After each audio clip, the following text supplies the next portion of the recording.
Halo teman-teman, selamat datang di Update Indonesia. Melalui channel ini kita akan sama-sama belajar dan mengetahui lebih banyak hal-hal yang unik dan terbaru tentang Indonesia. Klik tombol subscribe di bawah video ini untuk selalu mendapat informasi dan tidak ketinggalan video-video terbaru kami. Next video.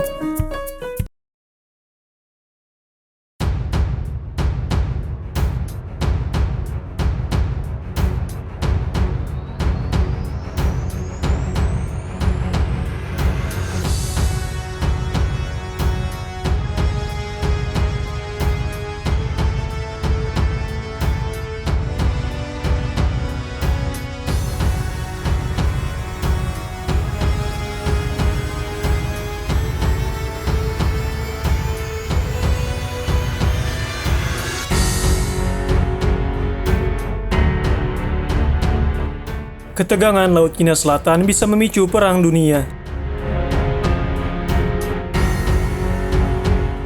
Konflik Laut Cina Selatan belakangan ini kembali memanas setelah kapal induk Amerika Serikat memasuki perairan itu untuk pertama kali di era kepemimpinan Presiden Joe Biden pada pekan lalu. Armada kapal induk Amerika Serikat, Theodore Roosevelt, berlayar di Laut Cina Selatan sebagai bagian dari operasi kebebasan bernavigasi.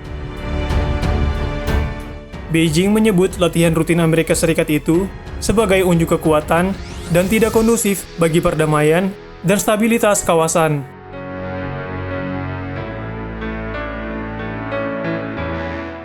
Laut Cina Selatan menjadi perairan yang rawan akan konflik terbuka setelah Cina mengklaim sepihak sebagian besar teritorial itu.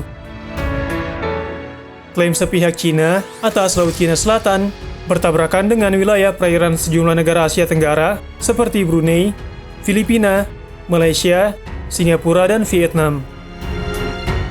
Semula, konflik Laut Cina Selatan menjadi konflik bilateral antara Cina dengan negara Asia Tenggara yang memiliki klaim di laut tersebut. Namun, agresivitas Cina di perairan yang menjadi salah satu jalur utama perdagangan internasional itu menjadikan sengketa Laut Cina Selatan sebagai ancaman terhadap keamanan dan stabilitas di kawasan Asia Tenggara.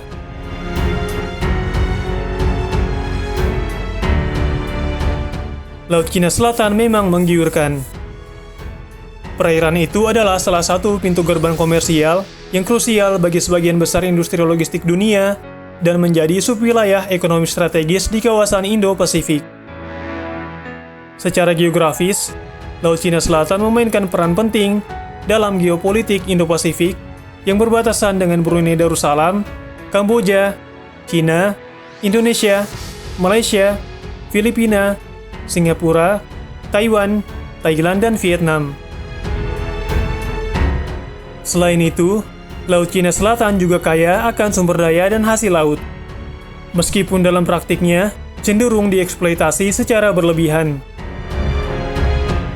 Perairan itu juga dilaporkan memiliki cadangan minyak dan gas alam yang signifikan. Diperkirakan ada 11 miliar barel minyak yang belum dimanfaatkan dan 190 triliun kaki kubik cadangan gas alam di Laut Cina Selatan. Atas nilai kekayaan alam dan potensi ekonomi tersebut diduga menjadi faktor utama yang memperburuk sengketa maritim dan teritorial antar negara di kawasan itu.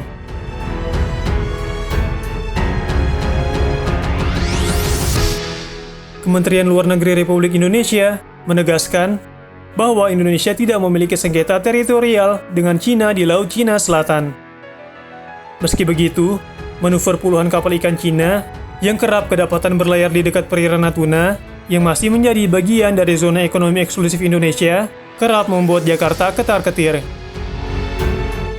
Pada Januari 2020 lalu, Badan Keamanan Laut atau Bakamla Republik Indonesia memergoki puluhan kapal ikan Cina yang dikawal dengan kapal penjaga pantai dan kapal frigat pemerintah Tiongkok menerobos masuk di wilayah zona ekonomi eksklusif Indonesia di perairan Natuna. Selain menerobos, kapal-kapal Cina itu juga turut mengambil ikan di wilayah ZTE Indonesia.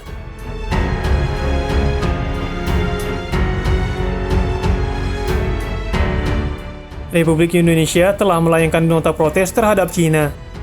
Namun Beijing mementahkan dengan menyatakan bahwa negaranya memiliki hak historis dan berdaulat atas perairan di sekitar Kepulauan Nansha di Laut Cina Selatan, yang dianggap Jakarta masih menjadi wilayah ZEE Indonesia. Presiden Joko Widodo bahkan sempat mengerahkan TNI, termasuk beberapa jet F-16 dan kapal angkatan laut untuk mengamankan perairan Natuna. Laut Cina Selatan pada akhirnya kerap menjadi ganjalan relasi Indonesia dengan Tiongkok. Dari segi keamanan, Bakamla pada Juni 2020 menuturkan bahwa wilayah Republik Indonesia berpotensi terdampak jika sengketa Laut Cina Selatan memanas, terutama antara Amerika Serikat dan Cina.